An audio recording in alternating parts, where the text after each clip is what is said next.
Good morning, student. The next paragraph in the topics Stalinism and collectivization. कल हम लोगों ने स्टालिनिज्म और कलेक्टिविजेशन का फर्स्ट पैराग्राफ जो है वो देखा था। आज हम लोग आगे जो है उसके पढ़ेंगे।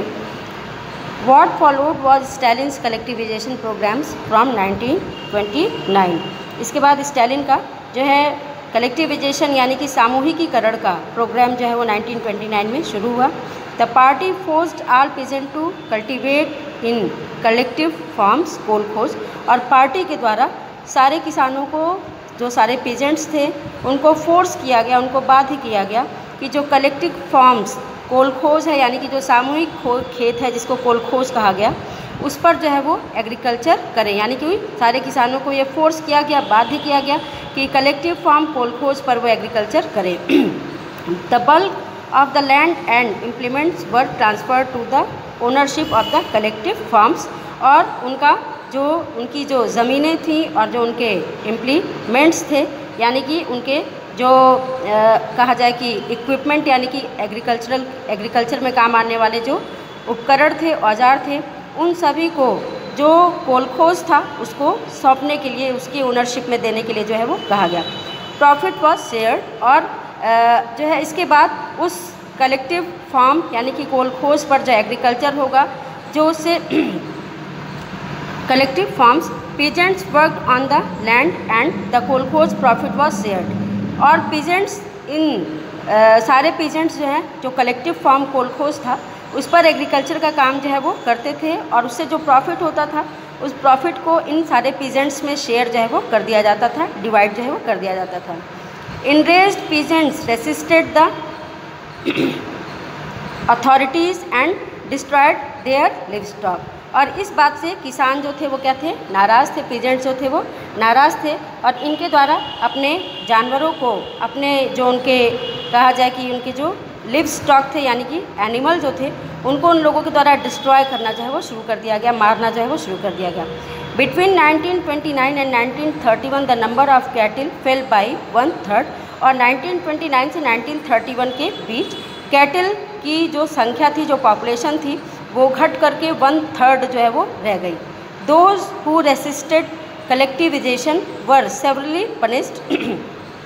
रशिया में जो लोग कलेक्टिविजेशन यानी कि जो सामूहिकीकरण का प्रोग्राम स्टालिन के द्वारा स्टार्ट किया गया था, जो लोग उससे नाराज़ थे या जो लोग उसका विरोध करते थे, उन लोगों को सेवरली पनिश्ड जो है वो किया जाता था, यानी कि सख्त सज़ा जो है वो दी जाती थी, दंड दिया जाता था। Many were deported and exiled, बहुत सारे लोगों को देश से निकाल दिया गया और एग्जाइल कर दिया गया, निर्वासित कर दिया गया। As they resisted collectivization peasants argued that they were not rich and they were not against socialism.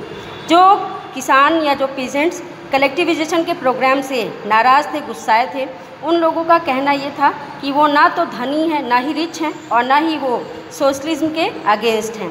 They merely did not want to work in collective farms for a variety of reasons, लेकिन वे variety of regions यानी कि कई कारणों से collective farm पर agriculture का काम जो है वो नहीं करना चाहते हैं। Stalin's government allowed some independent cultivation but treated such cultivators unsympathetically।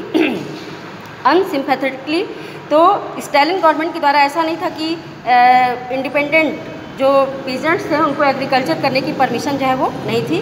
कुछ इंडिपेंडेंट पीजेंट्स को एग्रीकल्चर करने की परमिशन जो है वो थी, लेकिन गवर्नमेंट की तरफ से उन लोगों को किसी भी तरह की सहायता जो है वो नहीं दी जाती थी, और ना ही किसी तरह की खास जो है वो मदद की जाती थी, यानी कि गवर्नमेंट इनके साथ सिंपैथी का व्यवहार जो है वो नहीं करती थी।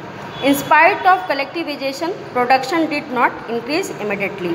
हालांकि कलेक्टिविजेशन का प्रोग्राम इसलिए किया गया कि पहले लैंड का साइज़ जो था वो क्या था, स्मॉल साइज़ था, और इसलिए स्मॉल साइज़ के लैंड में एग्रीकल्चर प्रॉफिटेबल जो है वो नहीं होता है, और इसलिए सारे लैंड को किसानों से ले करके उसको क्या कर दिया गया, कलेक्टिव फॉर्म बना दिया गया, जिसको कोलखोज जो है वो कहा गया।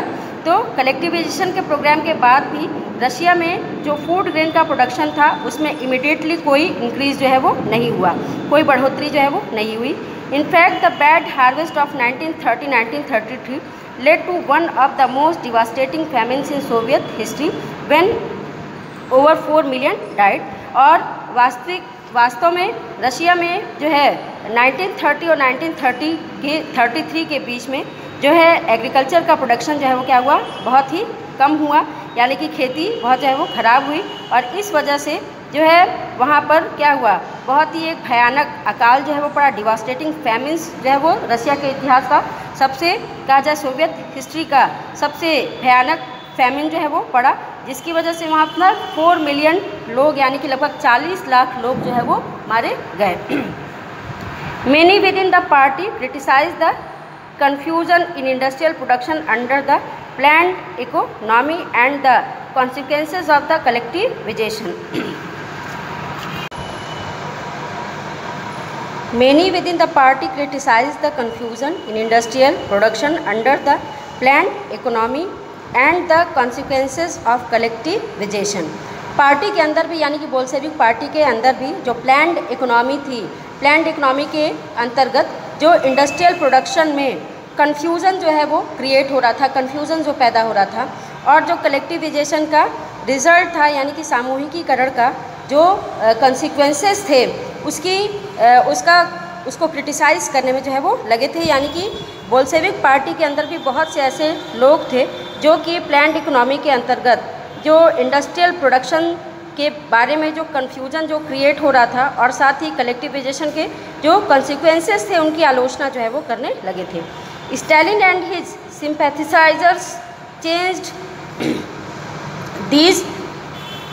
Charged these critics with conspiracy against socialism. Stalin और जो उसके सिंपैथाइजर थे यानी कि जो उसके कहा जाए कि उनके सहयोगी थे या उससे सिंपैथी जो है वो रखते थे, इन लोगों के द्वारा इन चीज़ों को जो है सोशलिज्म के अगेंस्ट कॉन्स्पिरेसी जो है वो माना गया।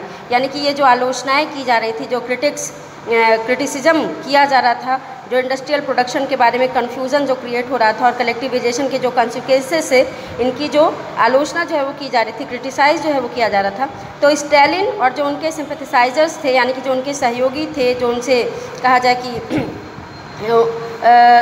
वो इन सारी चीज़ों को, इन आलोचनाओं को सोशलिज्म के अगेंस्ट कॉन्स्पिरेसी जो है वो मानने लगे। यानी कि सोशलिज्म के अगेंस्ट षड्यंत्र या साजिश रचने का आरोप जो है उन लोगों के ऊपर लगाया गया।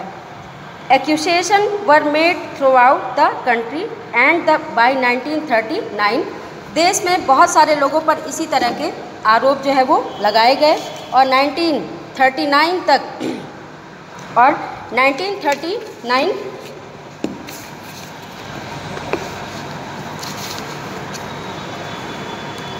ओवर 2 मिलियन इन प्रिजन्स और लेबर कैंप और 1939 तक लगभग 2 मिलियन लोगों को यानी कि 20 लाख लोगों को या तो जेल में डाल दिया गया या फिर उनको लेबर कैंपों में जो है वो भेज दिया गया।